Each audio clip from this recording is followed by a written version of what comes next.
जैसे शूरवीरारी धरती वैसे बोला मैं हूँ धीरजरी धार। हाँ, राजस्थानी में अगर कहें शूरवीरारी धरती वैसे बोला में हूँ धीरजरी धार। कलम चलावे तो लागे जू उगे हो रेत पे कमल अपार। भावा में हो संस्कारारी गूंज और लेखनी हो विजय नारी। अब आवे है मंच पर जोधपुर तय अंजलि माहेश्वरी। अंजलि मैम।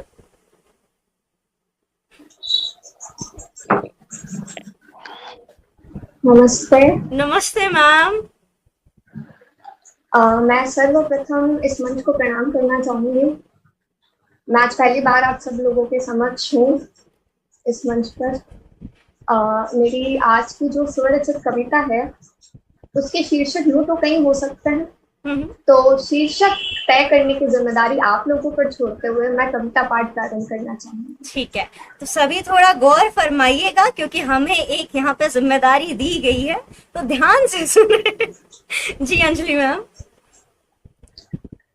रूपवान, रमणीक, मंजुल, आकर्षक, लावण्य और सुरम्य, इन सभी के अर्थ हैं सुंदर यानी आकर्षक।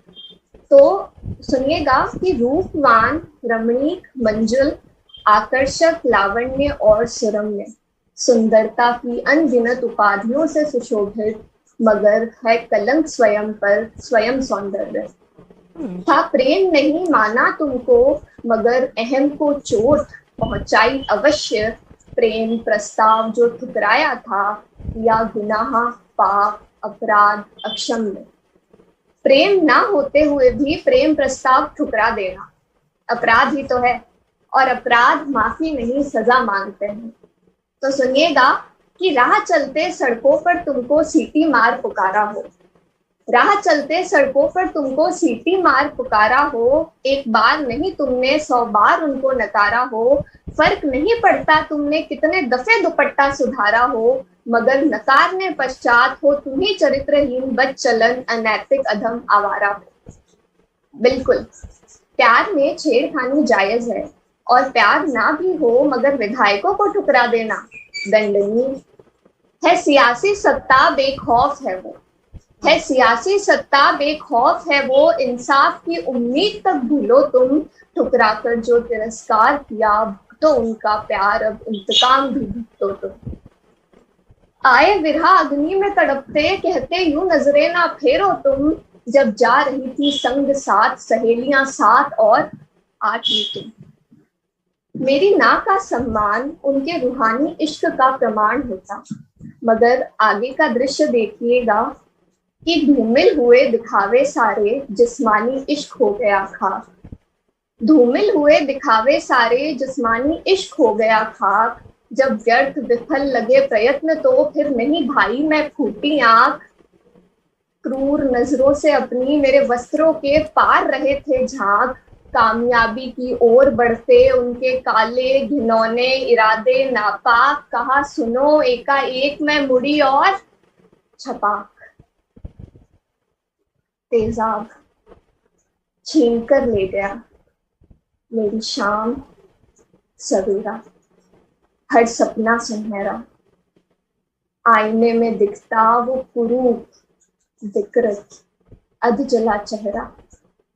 उस एक मनाही ने मेरे सपने, मेरी आकांक्षाएं, मेरा संसार सबको विकृत कर दिया। सब कुछ छिन गया मुझसे, सब कुछ। और अब पहले की तरह उन गालों पर गुलाबी रंग नहीं खिलता। विकृत उन कानों में अब झुमका नहीं दिखता।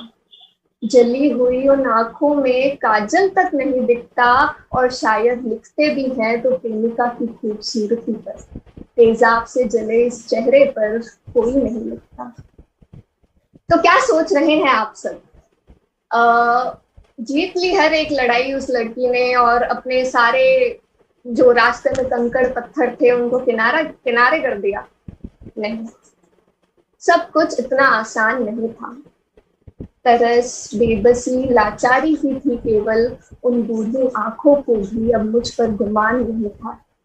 स्वयं ही स्वयं को नहीं अपना पाई मैं, वरना समाज से युद्ध शायद इतना घमासान नहीं था, और वो तेजाब था जिसने जिंदा ही जला दिया, वरना दुनिया जहान में ऐसा कोई शमशान नहीं था। यकीन मानो सब कुछ इतना आसान नहीं था।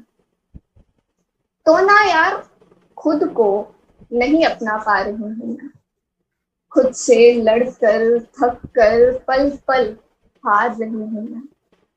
थक गई हूँ इस चुनर से, इस चेहरे को छुपाते, अब इसी चुनर को गले का फंदा बना रही हूँ मैं। और मेरी गलती क्या थी आखिर, इसी प्रश्न के साथ आप सभी को छोड़कर जा रही हूँ। अलविदा। बहुत बहुत शुक्रिया।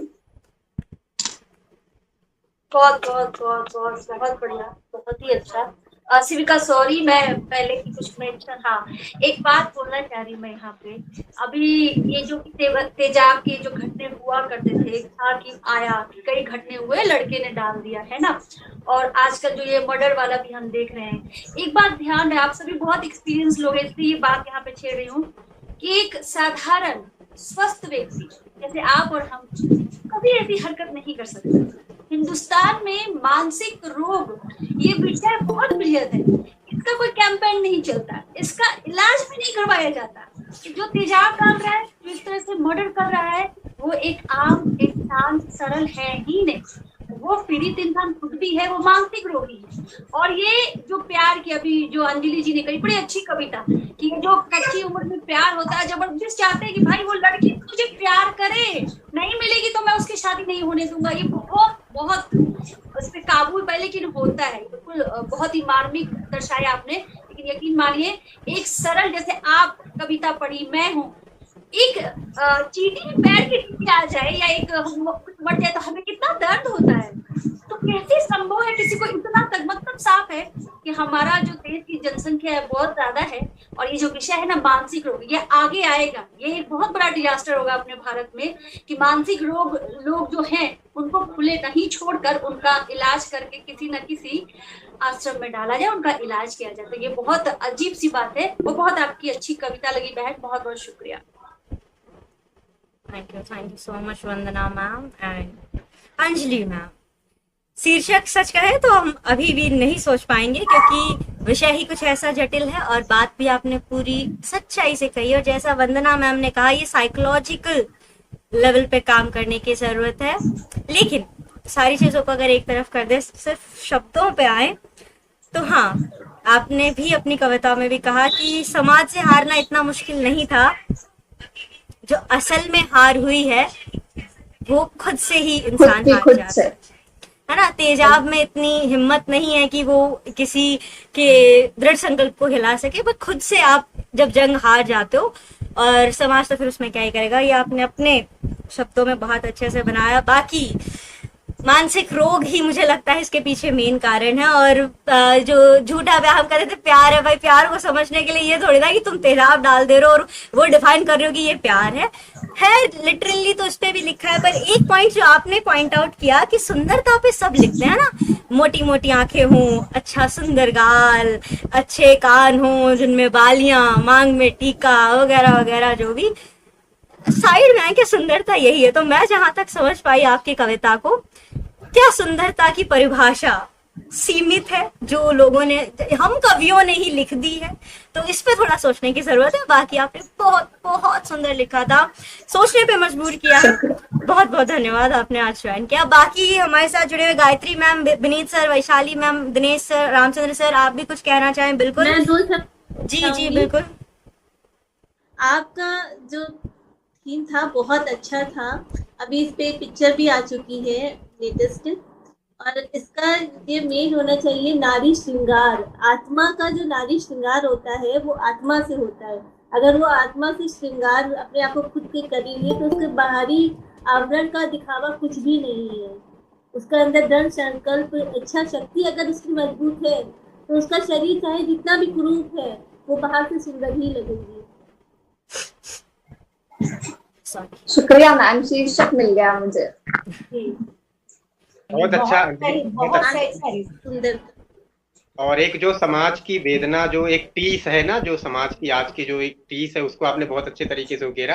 और जैसा कि बात बहुत श्रृंगार की, मेरा भी यही कहना है कि अगर कोई भी हो, महिला पुरुष कोई भी हो, अगर अपने साथ में जैसे 16 श्रृंगार होते हैं और 16 संस्कार भी होते हैं, तो अगर वो अपने 16 श्रृंगार के साथ साथ 16 संस्कारों को भी लेकर के चले, तो ये जो नौबत आती है ना तेजाब डालने की और ये इस तरह की घटना, ये आएगी नहीं। हम चूक कहाँ खा जाते हैं, हम अपने 16 संस्कारों को पीछे रख देते हैं और 16 श्रृंगार को आगे रख देते हैं, तो मैटर गड़बड़ा जाता है और वहीं से भी संगतियां उत्पन्न होती हैं, जहां तक मेरा मानना है। बिल्कुल सही दिनेश जी, बिल्कुल सही कहा आपने। ये जैसा कि वंदना जी ने भी कहा कि मानसिक विकृति, ये लोगों में जो मानसिक विकृति है कि जैसे एक बच्चा जिद करता है कि मुझे ये चीज चाहिए, हाथ पैर पटकता है, उसी तरह से तेजाब की घटना है, जैसे मुझे ये लड़की नहीं मिली तो इनको बर्बाद कर दो, पर ये नहीं सोचते हैं कि उसके बाद की उसकी जिंदगी क्या होगी। लेकिन आपने सच में जिस शब्दों में उसको पिरोया है कि मतलब हम सभी एकदम, मतलब हमारे पास शब्द नहीं थे, हम सोचने लगे कि हाँ उस लड़की के साथ क्या हुआ, और ये सोचने लगे कि आप अपनी कविता में उसके साथ क्या न्याय कर रही हैं। लेकिन आपने उसकी दुपट्टे से उसको फांसी पे लटका दिया, तो ये थोड़ा सा ऐसे लगा कि उसकी हार हो गई। यदि आप उसको थोड़ा सा संघर्ष और दिखा के उसको जीवित रखते, तो मुझे लगता कि उस लड़की ने अपनी लड़ाई लड़ ली। पर वाकई में अंजलि जी आपने वो बहुत दीपिका पादुकोण की पिक्चर आई थी ना, उसने भी ये जी हाँ जी हाँ जी, तो बहुत बहुत अच्छी कविता थी, भी दिल वो को छू गई। कर रही है लड़की, बहुत अच्छी आवाज है उसकी, उसकी शादी वगैरह हो गई है। हाँ thank you Gayatri ma'am, thank you everyone, thank you Anjali ma'am. फिलहाल आगे बढ़ते हैं। अंजलि मैम की सोचने पे मजबूर मार्मिक कविता के बाद आगे बढ़ते हुए हमारे अगले कलमकार